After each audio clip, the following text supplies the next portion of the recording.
Alright, what is indeed up, fellow YouTubers? It's Radio Free Innsmouth episode 80. Sorry, no episode last week. This week, we are going to pick up where we left off with getting into the latter half of the career of Moonsorrow. But first, some music news.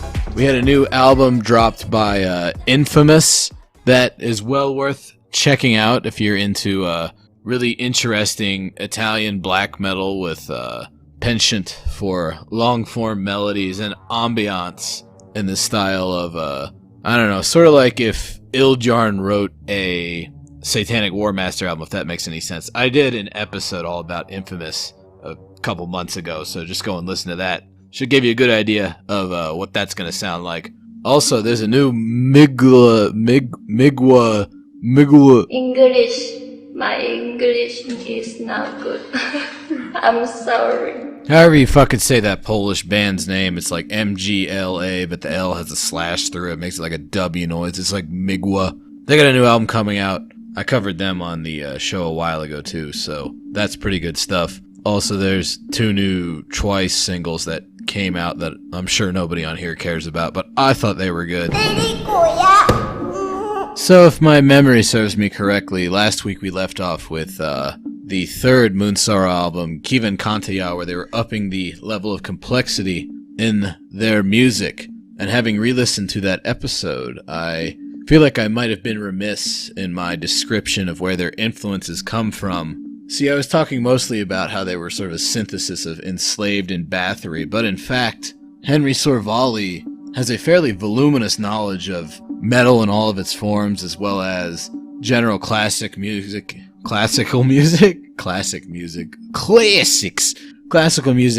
progressive rock. And he synthesizes all of that. I remember reading a review for the second Pessimist album way back when, where this guy described it as, these guys sound like they've listened to every death metal band of the past 20 years that mattered, but they didn't copy any of them. And you could say that for Henry Sorvali, but just kind of expand that to include all of metal. He's a very smart guy, and he listens to a lot of different stuff, and he synthesizes all of that into an interesting and unique form of expression in the pagan sense. For instance, here is a grave song. This is the title track off of their third album, titled Soulless, wherein you can hear them blending their earlier Swedish death metal stylings with a bit of prong-style groove, kind of a post-industrial feel, and heavy prominent bass guitar.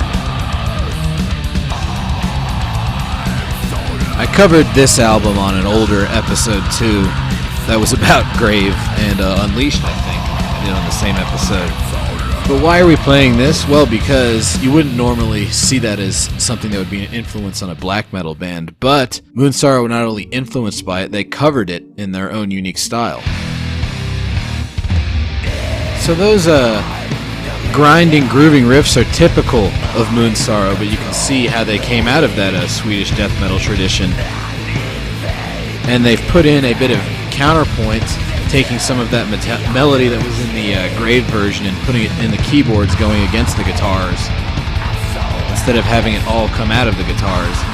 Also, what's interesting to note is how much this sounds like it could just be like a Fintroll song or something. That's something not a lot of people mention about Fintroll or Moonsorrow, is the heavy amount of Swedish death metal influence going on, particularly in Fintroll, but also in Moonsorrow, as you can probably tell by the fact that this sounds just like another Moonsorrow song. In addition, I think last week I mentioned in passing that Moonsorrow were a little bit influenced by Rotting Christ, who sounds like this. Covered these guys on my Hellenic black metal episode, if y'all remember that. Their main contribution to metal was that sort of epic sense of songwriting, moving new wave of British heavy metal ideas into a black metal context, with also a hefty thrash metal influence and a lot of guitar melody. And a sense of epic grandeur as embodied by those keyboards you heard earlier and how they were interacting with these very heavy palm mutes. And then we get into some melodic lead guitar. think I've been listening to this album since I was like 15, and I'm old as fuck. Very painful vocals, powerful message, non-serviam from that old, who did Paradise Lost again? Milton! Yeah, Satan says that and that. Good stuff. Moonsorrow decided to cover this song in their own style as well to show off some of their more international influences outside of the Scandinavian peninsula. So we've switched from keyboards playing that initial melody to some very Mediterranean-sounding acoustic instruments, in keeping with Moonsorrow's focus on using Volkish instrumentation.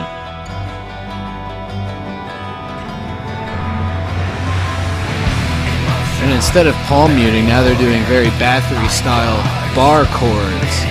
And again, this sounds like it could be a Moonsorrow song. So you can see how various styles of black metal and death metal were encoded into Moonsorrow's DNA for them to come up with some really exciting and new stuff. They've moved the melodies from the guitars into those more dense keyboards and this dank choir part that's about to happen. Yeah, you know that's that good shit, my brother.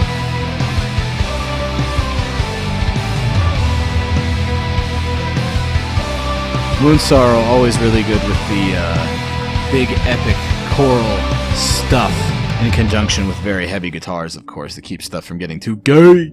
So there you go. A basic primer on the fact that Moonsorrow takes influences from all over, not just black metal. We're talking about death metal, melodic death metal, old classical music, folky stuff. All of it kind of swarms around in Henry Sorvali's head, and he vomits forth this brilliant music. Interestingly enough, he doesn't even actually tour with the band. He basically writes all this shit and writes all the Fintroll shit, and doesn't play live with either of them. He's just like, here, I wrote this, rehearse it, play it live, whatever. I'm gonna go back to farting around in Finland. See ya! Pretty Chad move, I think. He's definitely more of a composer than a typical heavy metal type guy. And you could see that aspect of his personality coming to the forefront with the fourth Moonsorrow album, Varisakit, which is where he fully delved into black metal. And this is where they lost a lot of their initial folk metal following, which I'm fine with, because a lot of those guys are the sort of idiots that come from a completely Western background and yet LARP and fetishize fucking Russian Orthodoxy for some reason. Just nerds. Nerds don't like New Moonsorrow because they're dorks. Anyways, here's my favorite song off of Varisakit. This one's called Jotunheim. So this right here is the main motif of the song. It's very epic, but also a very simple guitar riff. It's basic minor pentatonic type shit. But what makes it epic is how they build up to it and how they use it as an actual legit Wagnerian style leitmotif instead of just sort of a cool melody that gets played every now and then. So interesting flute thing that's going to come back later and interlock with that main motif. And you can see echoes of that main motif actually in what the guitars are doing right now, sort of hitting the root notes of what would become that melody later in the song as it picks up. And then there's a bit more of that Greek black metal influence in those harmonies, but then we have these very nasty, savage black metal vocals. Almost not even black metal, it's more of a shout than a shriek. All the lyrics are in Finnish, of course.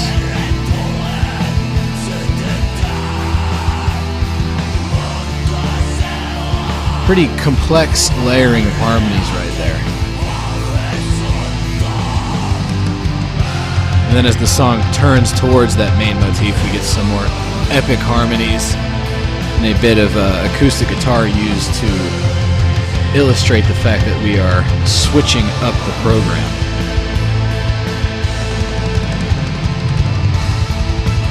And there's that main melody, beefed up considerably by those keyboards. Probably one of my favorite riffs in all of black metal, this one actually.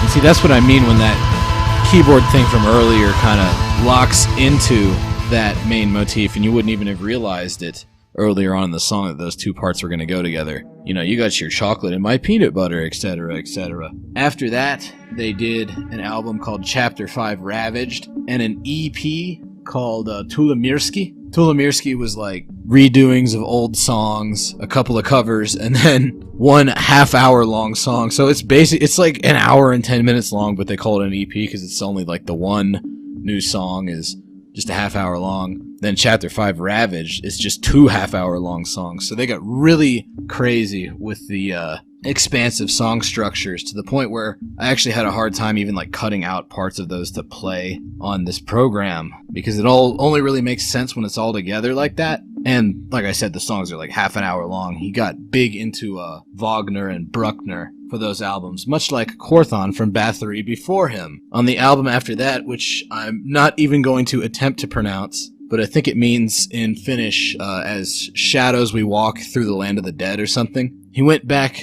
into that more percussive, older Bathory style, but updated it with sort of a bittersweet combination of dissonance and melody.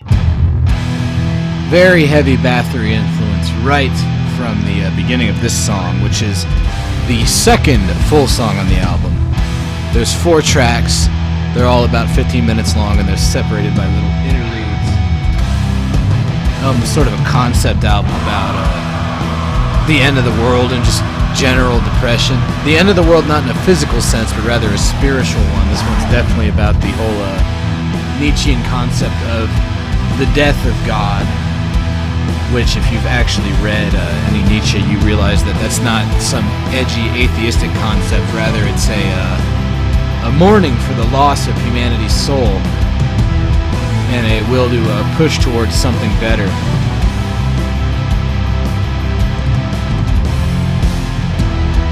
So we have the accordions and everything back, but they're much more mournful and somber this time around. And even the happier moments on this album have sort of a bittersweet backdrop to them.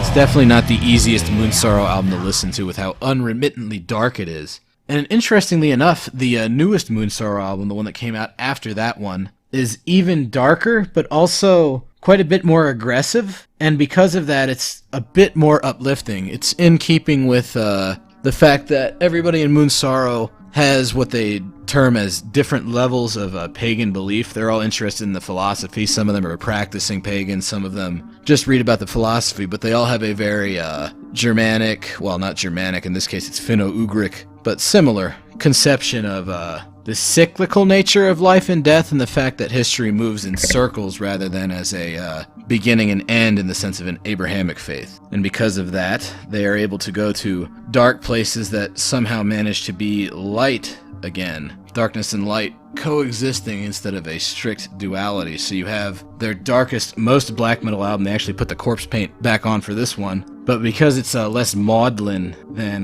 the one preceding it, it doesn't feel as sad, even if it is aesthetically much darker. Interestingly, a lot of this album sounds like early Satyricon, but Henry Sorvali is, no offense, a much better composer than Satyr was. And so it all flows together quite a bit better. It's not just random flute intervals and riff here, riff here, riff here. Instead, it's the Moonsorrow style of very smooth composition and blending of multiple influences. But we also have the return of some more triumphant sounding riffs. Those pinch harmonics he's using are also very Greek in style. That one right there. So overall, a good album. Yeah, but there is a terrifying conspiracy linked to horrific acts of criminality that runs beneath this record. For instance, listen to this melody from the third song on the album. So, you know, interesting sort of Rocky Balboa bass line, and a nice catchy guitar riff. But doesn't it remind you of something? Coincidence? Or perhaps something more? I might just be fucking with you guys. Hopefully you enjoyed this belated second part of our Moonsorrow saga. And if you didn't, I got something to say. If you don't want to fucking listen, there's the back button. Nobody's fucking stopping you. Tune in next week, everybody.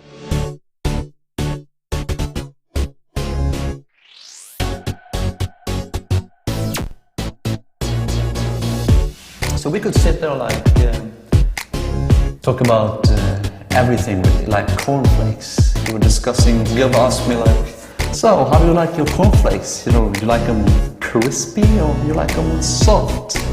And I said, well, I like them crispy. And he said, no. It's better when they're really soft. You have to put the milk and let it just rest for a while, and then you eat it. And then these heavy metal guys could enter. And we stopped talking because, we didn't really want to talk to them, and we did not want to get to know them.